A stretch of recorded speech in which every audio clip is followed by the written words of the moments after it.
Guys, we are finally back. It's been a minute. We've learned a ton on, on the past video, which is all about just building the environment itself, right? On how to connect different pieces. Using them, grouping them, sizing, applying materials to different things, building reflection, adding reflective planes, and using the foliage tool, the paint tool, all kinds of different stuff, right? Well, we are going to go ahead and get into, I'm going to show you, just like the last video, I'm going to show you the level itself that is from, or part of, Unreal Sensei Masterclass, right? I'm going to show the scene that we've built, and it's partially what he has to do for us, and partially what we get to create ourselves, right? Because we get to make it our own, and that's all part of the course. It's all part of, his class that he teaches, right? And I want to go over things that I've learned from it, and after, I just show off the level, right? And it's a very small scene compared to the last one. Overall environmental design, where this is just a focused scene, right? A high detailed focused scene, and then creating a material that is has multiple layers within that material, so you can do different shading and textures within a material. So you'll use, I'll show you guys. It's super cool. All right, so let's go ahead and hop in to the first one. All right, so here's the scene itself, which my camera's kind of jacked up, but it's fine. So here's the scene itself. I'll go ahead and pull it back a little bit. Here it is.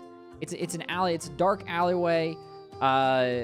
We have, different detailed textures going into this, and this is where it's multiple material instances, I think is the proper terminology for it, where I used a gravel, a concrete, and then a brick, and then we used the paint tool to actually paint on and take away materials and then blend them in to this brick right here. Do you see this? It's so freaking cool, right? From afar, too, you're like, yo, that's depth. That has depth to it and stuff. But, yeah, there's not a whole lot of depth. It's all freaking 5-head texture. Look at that. It's a straight-up texture, bro. But it's so cool how this stuff, manipulates the eye and stuff like that. And we used to have to use decals as well. This is just a decal. Great. I can't click on it because I'm in game mode right now trying to show off the level itself. Let me just click outside of it. This is a decal, which it's a 2D. It's literally a 2D texture on top of it. This is a decal as well. The door itself is a decal, right? This is an actual static actor. I'll expand this out a little. Yeah, this is a static mesh. Sorry, static mesh actor. This is, won't even let me click on it. It's back there. And then also use different pieces of those. And these are modular pipes that we use for these. And I'm using partial. Yeah, let me turn down the music just a bit. I've got that Monster Hunter on. Monster Hunter music. Let's see here. What else we got? We've got both static lighting, and we have stationary. What is it? Let me double check and make sure what it's called. Let's get out of game mode here. Static and stationary. Yeah, static and stationary. So static would be like baked lighting, and stationary is a combination of the two. Can't move allows partial baked lighting and dynamic shadows for movable objects. So this would be like a character, for instance, right? What else we got? Oh, of course, look, we got a little trash and stuff like that. But also, look at that. I couldn't find the wheels originally, so I put cookies on the wheels.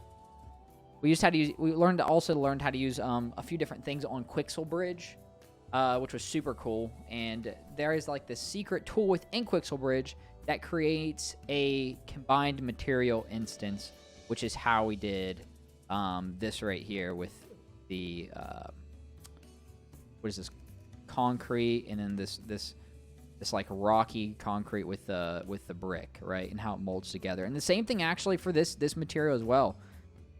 This is 3 different materials within this as well. This bottom piece that we have here.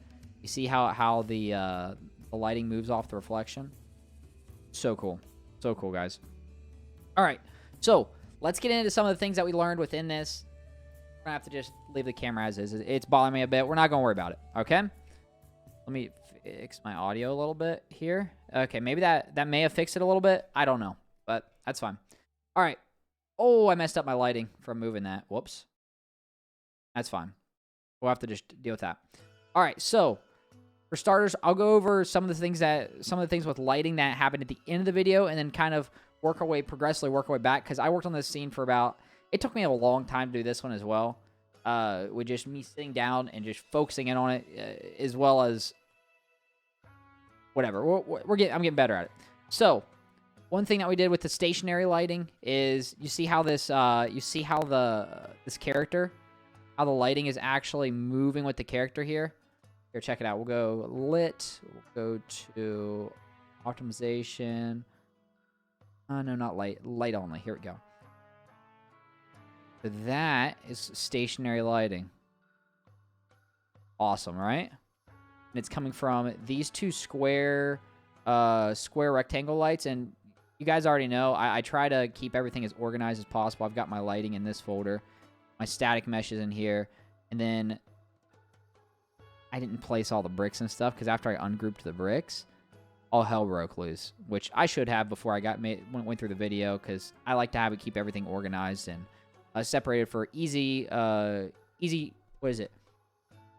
Like changing up the scene itself when needed, right? So that here, let's head back into lighting only. And you can see, like, look how smooth these little lights are right here. I love it.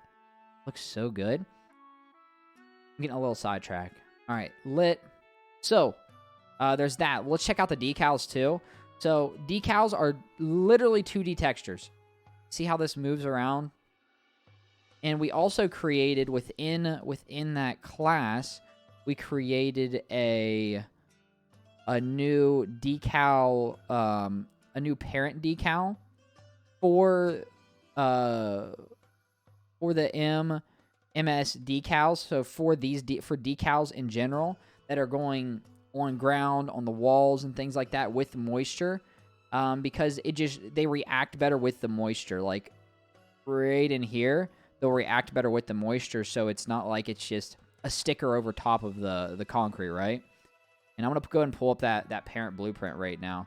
Basically, all we had to do for that, which we took off the roughness and then changed it to defer decal and translucent blend, and then reduced the opacity of the decal itself, and it was able to work better with the water as well as the ground itself. Because if we, I think, hey, let me see if I can actually change the opacity now with material.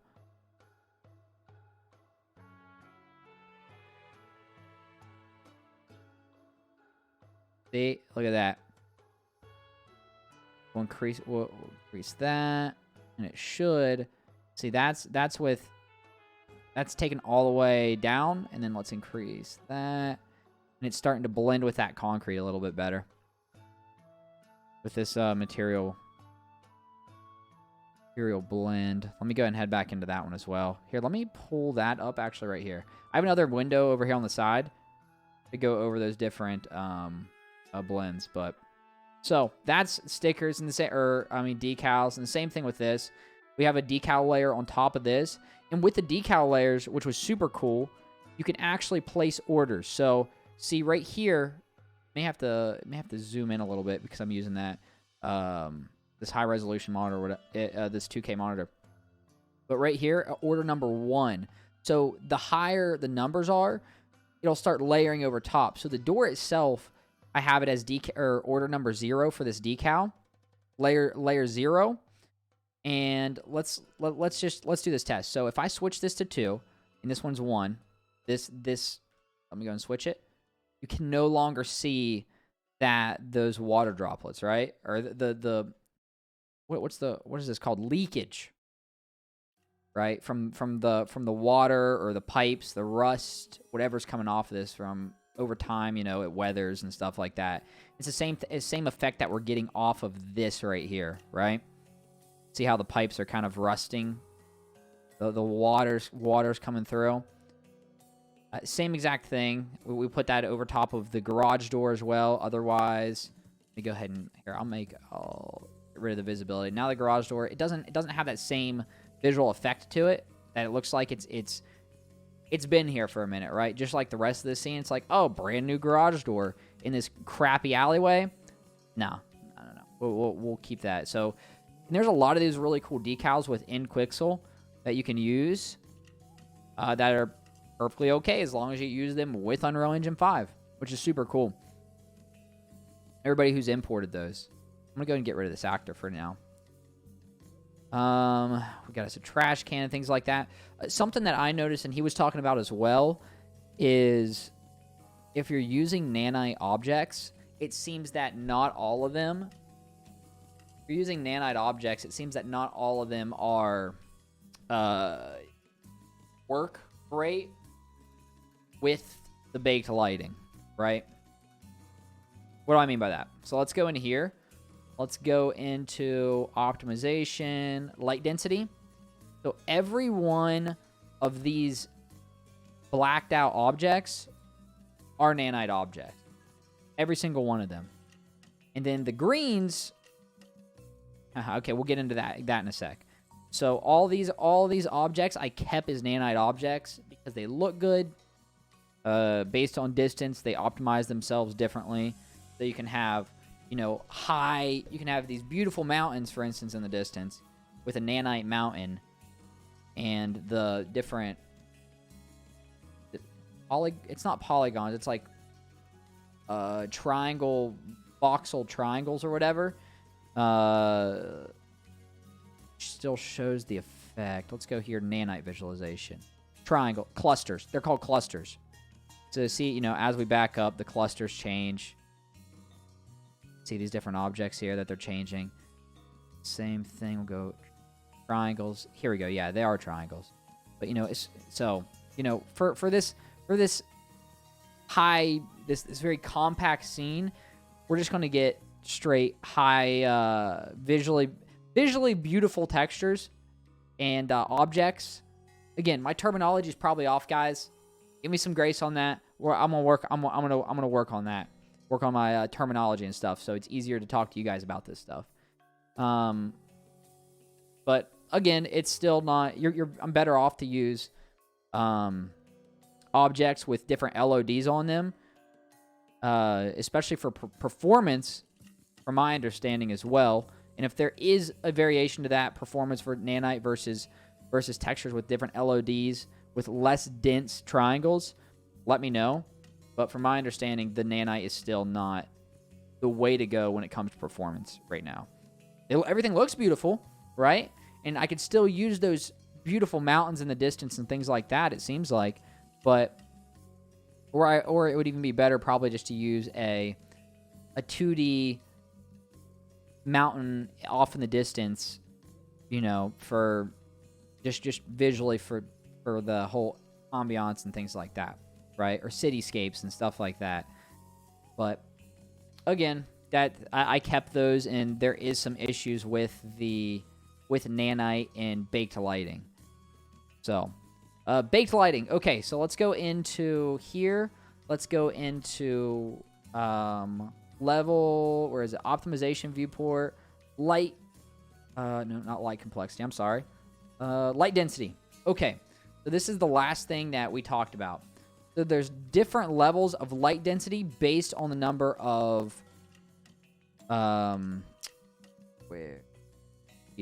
based on the number of light map resolutions. So the light map resolution. Light map resolution for these objects, I set them to 512. That's why you see all these little squares. For a higher level of detail, when I'm using baked / movable lights / and this is a per object instance, right? So I could have this wall. I wanted to have high levels of light map resolution, right? It takes up a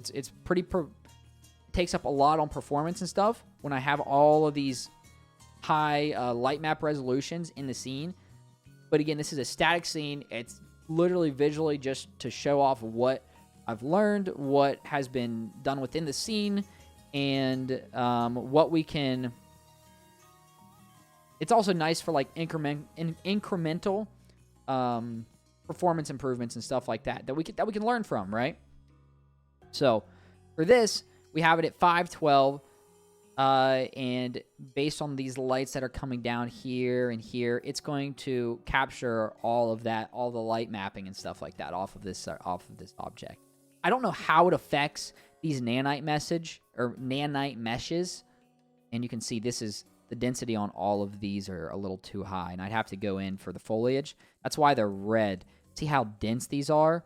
I would, from my understanding, red equals too much, right? So I would really have to, tweak and mess with that. Interesting. We may mess with that later. But anyway, run it back. And the same thing with these. So let's go ahead and change these. So right now for this pile of... Shift? Alt-4, okay. Alt-4. So for this pile of rocks, this debris right here, what is it? Cement, rubble, pile. This one right here that we have. It is... Here, let's go back into optimization viewport, light map density. We have this one set to, 128, right? So, and this goes in, this is squared, so 16, I think it's squared, yeah, 16, 32, 64, and so on, because it's easier for Unreal Engine to calculate in those bits, right? So let's go 64, and then let me click off of it. All right, you see how it's blue right now? And let's go here. Let's go to 32, and there's going to be less little squares on this, right? So it's going to capture less. It's going to be less accurate with that light map resolution. It will also affect performance too. So if I change all these 512s within the scene to, let's say, 32, right? Instead of this one's 512, then the scene itself is not going to be as accurate lighting-wise, but performance-wise, it's going to be nice, right? So that may be something that you could tweak as well within your game, whether if you do have a game that is mobile to PC, or because Genshin's like that. But Genshin actually uses a whole nother technique that Spider-Man uses for the inside of their buildings. I just watched a video on that. That's a whole nother thing. It's like a 2D texture that's like shot within, and based on the way you look at it, just kind of like when you look inside of those little things and you turn it, based on when those things kind of fall into place, it looks like it's a never-ending like scope within it. You can like look around in it, kind of like how Genshin does it. So it's a little different based on how you're looking at the object. But again, this is an idea. I guarantee there's stuff that goes into more detail in explaining, how light mapping can affect performance, and how much of it you actually need before it will affect gameplay and things like that, right? So let's go to 512. Let's really crank this up. It's red, right? This is too much. We've got way too much light mass, and that's the same thing that's affecting this object right here. Let's jump this even higher and see what happens, all right? We're just gonna do a little testing here while we're... Yeah, see, it's literally just red as can be. So, and Yui Sensei, he was saying the same thing. Is just like, I like to keep stuff in the green, especially when it comes to scenes like this and performance in general.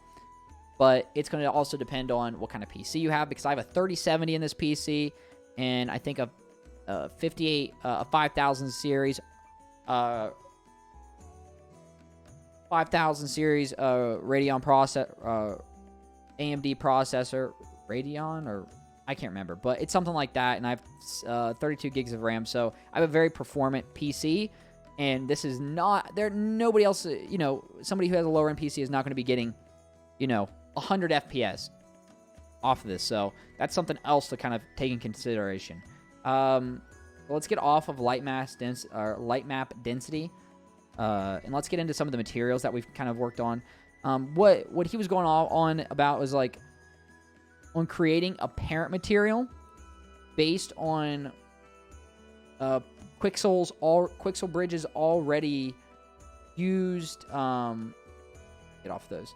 Quixel bridges already well done blueprints that they have. So let me. That's probably a little better. So let's talk about it. Better. Like 2 seconds.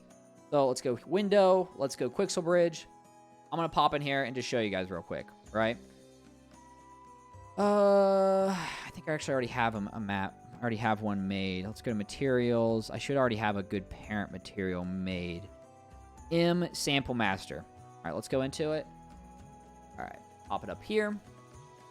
So they already have a pretty well done, well-made material instance. Obviously, like I can group these differently. It already has preset tiles,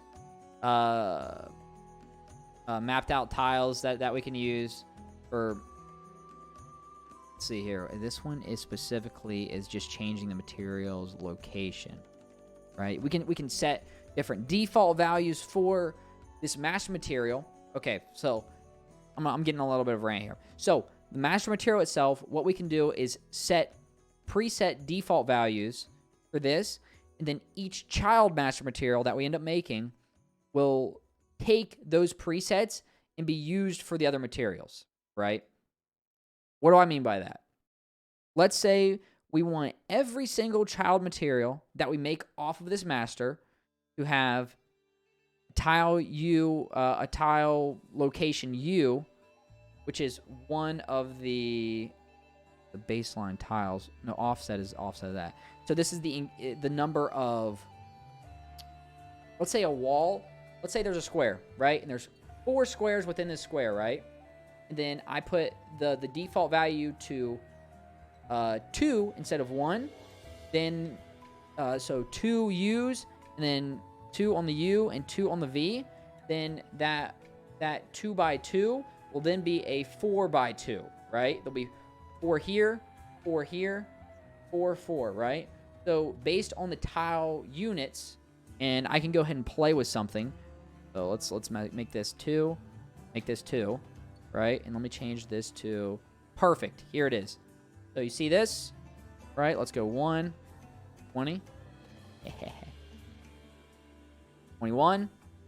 See how all these little tiny baby squares are within there? And I can change the default value of the tile within this master material, and it will affect all the children, right? So you could use this for, let's say you have a texture for your ground, right? A ground texturing that has dirt, grass, then let's say a bedrock underneath, right? And you're like, okay, my entire world is going to be changing to a snow map. I'm going to change it to a snow mapping with and add grass, or change the grass to a, let's say, a snow texture. And within that snow texture, I actually need to change, this is the entire world, or the entire level map, right? I need to change that texture tile set to 2 and 2. Well, you can go into that child material, or you can go into either the child material that's just for the snow, or let's say it's a level instance within itself of everything needs to be doubled. That's when messing with the master material is important. But if you don't want to mess with that master material, and you want to go into the child material with just the snow instead of all the materials, then you can go into the snow and then make modifications to that snow child blueprint, and change the tile set to 2 and 2, right? Or you can change the offset from, let's see here, we should be able to go into, you can also name all of these things, right? So tile U, instead of tile U, which we have it under UV option, right? You can group all of these. You can change tile U, that'll pull up within your actual details panel, within your actual asset details panel to make all these changes. Change it to U1, right? And that'll change for all the children. And you can do UV for 1, change it for all of them. You can change the grouping that they're in. which we're going to leave. I'm going to leave everything as is right now. But it's just nice to be able to have all that customization within one master material, which again, Quixel is set up. Quixel Bridge, that Unreal Engine and their partnership with them, or did they buy them or partnership? I can't remember. But anyway, the partnership / buy of whatever have a pretty nice one. And this would be a good standard too. From what he was saying, it's a very good standard to have. Because we can create different comments, right? Bridge them out like this, or change the color of them, things like that, right?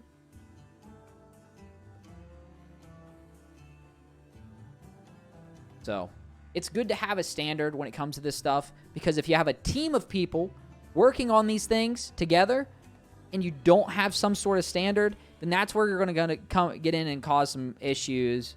Or if you guys find a new big change, like within the world instance, for instance, or within the level, for instance, right?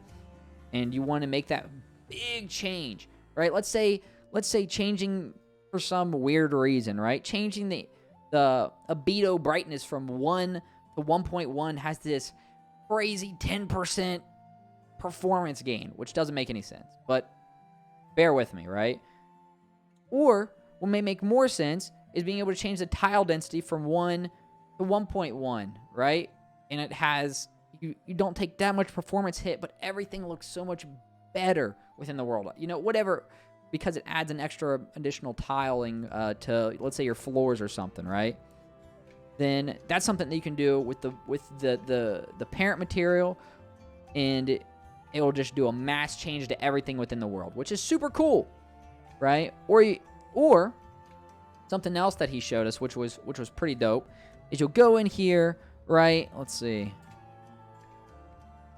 Highly recommend going through and doing this. So let's go to a material instance, Wall Master. Okay, this Wall Master material that has multiple layers, right? This base, middle, and top layer, which are the 3 layers. So the base layer, which is this brick, right, is set on the green channel, or the G channel, if I'm not mistaken. Let me just double check, make sure I'm not telling you guys the wrong information here. So base layer. Here, let's go into mesh painting. Let's click this wall. Paint. Right, so let me decrease our brush size. It's on the red channel. Shift. Nope, the red channel is the top layer. The blue channel. Let me just undo. I almost just erased everything. That'd have been a sad day, guys.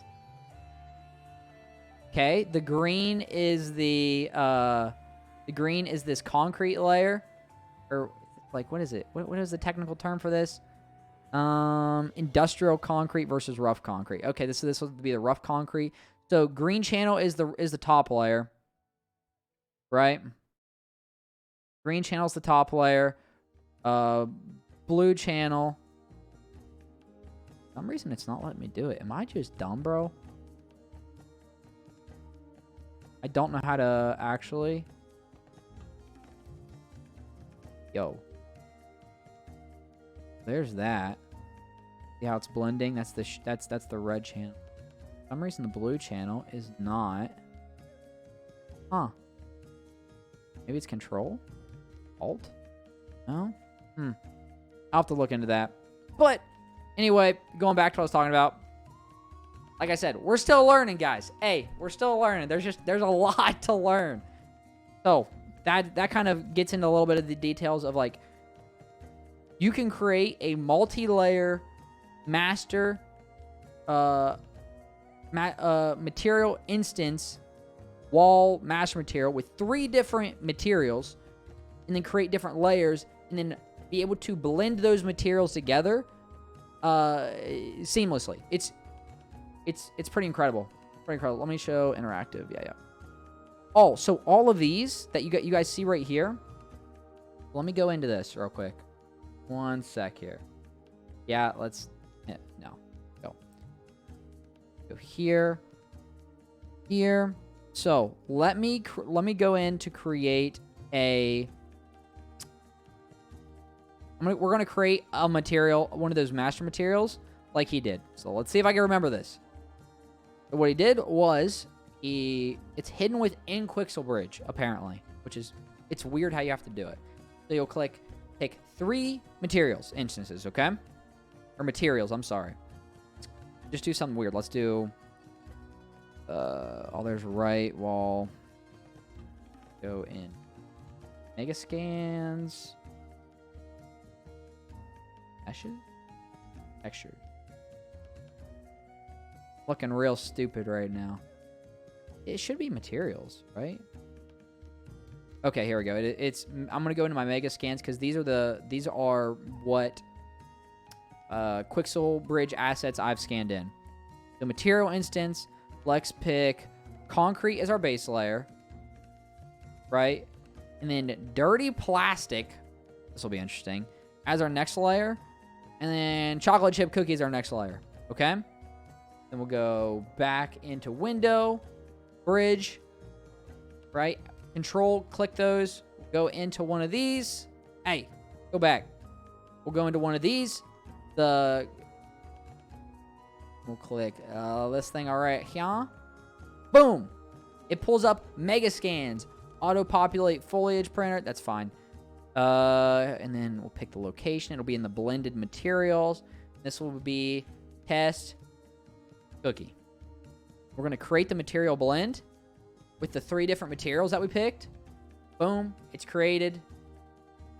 That. I was jacking around with all those different things. Right? Go ahead and drop us in an object real quick. Create. Shape. Drop in this cube. Whoop. Whoop. Go into our blended materials. Test cookie. There it is, guys. Drop it on there. Boom. We got it. We may need to increase this. We'll just work with what we got because this is just, it's supposed to be a test here. So, base layer, which is blue, right? Green should be this material. And let's see if this actually works or if I've missed a step, right? I'm going to be able to... Yeah, there it is. We need to increase the density of this. He pulled in high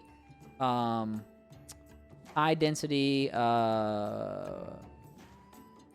He pulled in high density cubes. Let's look at the... reflections. Visible collision? No. Wireframe? Okay, look at this. This is kind of a good example. Look at the wireframe on these things. There's something better I can show you guys with. I can't remember, though. See this? Ridiculous. All these little baby squares everywhere. This, 4 big squares. We need one of these these very dense square cubes to be able to do this properly. Yep, back. Again, my terminology is freaking botched right now. All right, let's grab one of those. I'll just grab...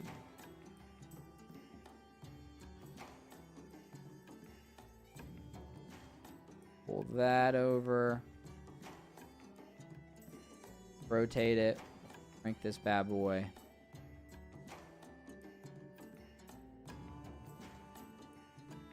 Just to use that as an example, right?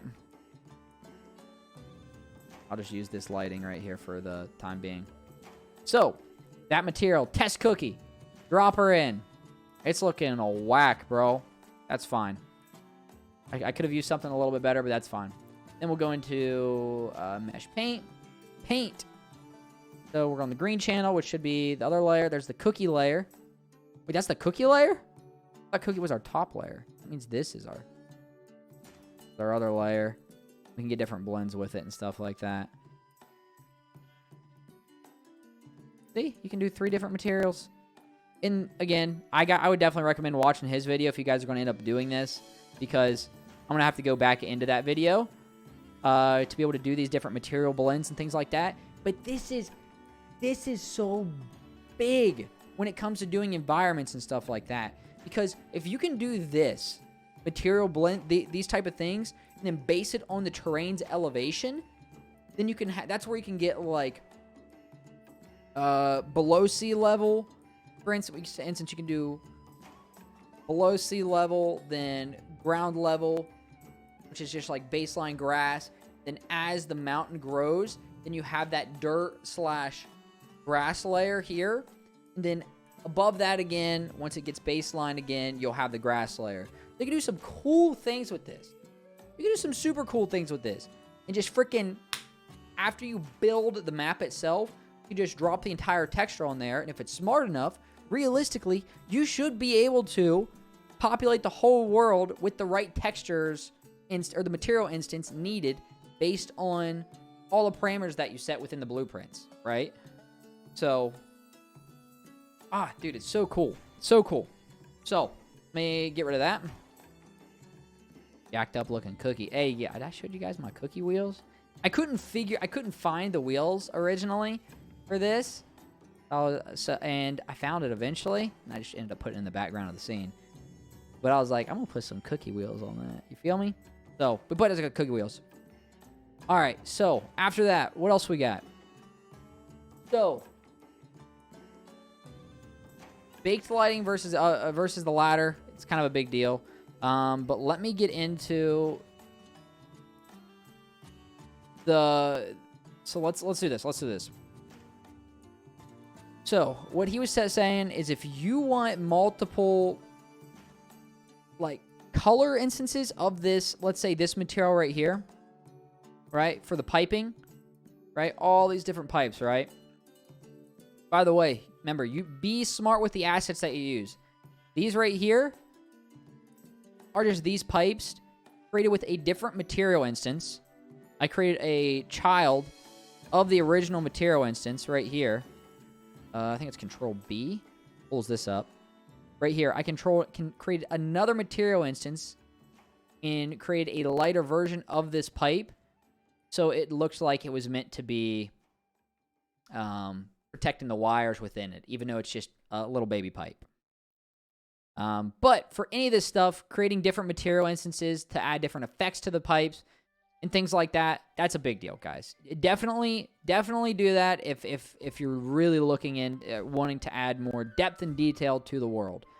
All right, let's see what else we got. Something else. This took me a minute to figure out.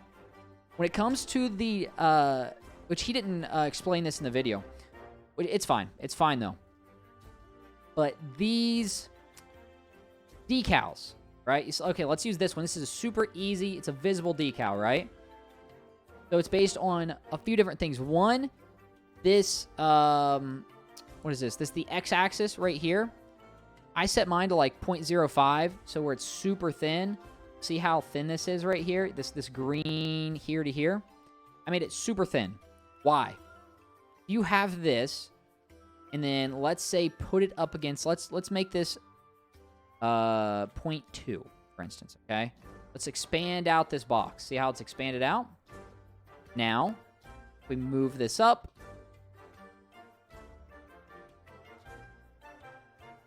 Oh, that's the wrong one. That's the water. Okay, here it is.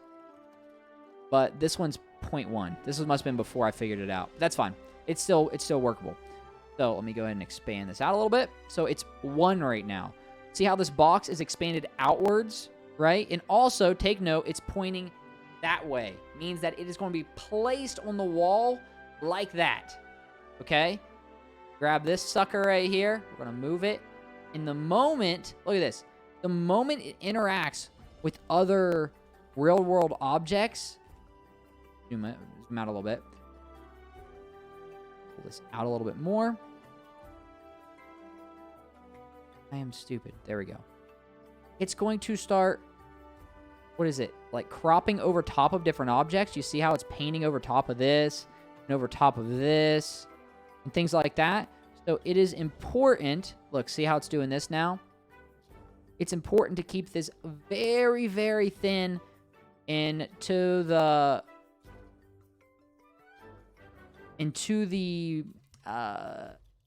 what is it? The static mesh actor that you have. Otherwise, again, that's if you want. If you want the collision over top of objects, you have that ability to do so with this 2D object, but it's not needed. Well, especially with a spray paint like this, it's not needed, right? I want it to be static. I want it to be stationary on this wall and not going over top of other actors. Let me go ahead. Reposition this son of a gun, and it's good to go. This other one I clicked, by the way, was this like range material actor that I have here. You guys can see it if I grab it and just see how it's moving through it's over top of this actor right here. And I put it at a 1. I want it to be over top of this decal for sword order. I put it to 1 because I think it looks better if it's affecting this other actor here, right? Super cool. All right, what else we got? Obviously I talked about the piping. You know, these are all different pipe actors that I used. It's just being smart with what you have. So when you go through and you see people buy actor packs that have 50 things in them, and they can create an entire game world with 50 modular pieces of just let's just say house parts, right? It's because you need to use this stuff wisely, and you can use it wisely, right? Same thing with these materials right here. This one right here. These over here, right? All of these, this right here. It's, there's like, from here, let's see, from here, here, all of these are the same exact thing. But you can't tell that because I was just smart with using the actors these actors wisely to give the illusion that there's more depth than that there's more objects variations that there actually is, right? And it's the same thing with these. These bricks are the exact same, right? All these bricks are exactly the same. And we have them grouped right now. Let's ungroup these. And I talked about this in the last video I did, right? Ungroup. Right? It's as simple as going in, modifying the direction a little bit, making it somewhat realistic, and then copy it, paste it over, flip it, rechange that up, keep them as a group, and paste them on there and add layer and depth to the world itself, right? And I kept all of these as nanite meshes, which, again, you don't need to do that. You don't need to do that, but I just did because I wanted to see how it affected lighting-wise and things like that. And it seems to be doing fine. All seems to be doing fine, right? So, oh yeah, this is also a decal, by the way, guys. Decals are so wild. See how I made it a very thin strip right here? Again, I just want to go ahead and show that off again because see how it kind of like slices in there because of how big that object is? Big deal. Decals give you the illusion of depth when it's just somebody's 5-head freaking creating an awesome material. Wicked. Wicked. And from my understanding, they've been doing this for a very long time, but this is all news to me. Guys, I think that's pretty much it. This was a longer video than the last one, right? I had a lot to talk about, a lot of cool things that we've learned, and different changes and variation to different objects and lighting and how it affects performance. And I still need a lot more work on the materials, working with materials and getting better with them, whether it be grouping or creating different material instances and the blueprints behind them. Because to be honest with you, materials it's kind of a sleeper to me. Like, it was rough for me, but it's so important to have a good understanding of them and how it affects the world and how it affects workflow too, that it's dumb for you not to take the time to do them, right? It's just like learning blueprints or coding, which I've got basic knowledge on coding. Important things to do, even if you have a baseline understanding of them, even if your job is to do friggin' animation, right? Or whatever it may be, especially if you're on a small team, I'm assuming, right? Small team, you need to have a baseline understanding of everything than have your other focuses. So I've got another 30, 31 lessons to go out of the entirety of this course. Guys, thanks for watching. You know, all my little things that I messed up right here. See that? Right here? I wonder what that's why. But thanks for watching.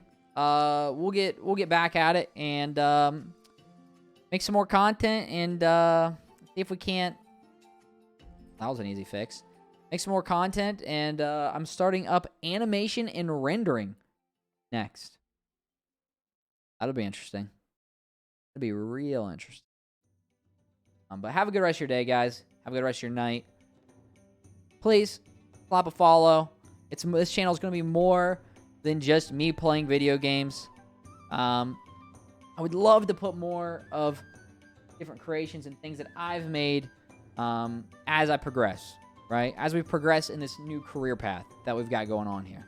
All right? Peace out, guys.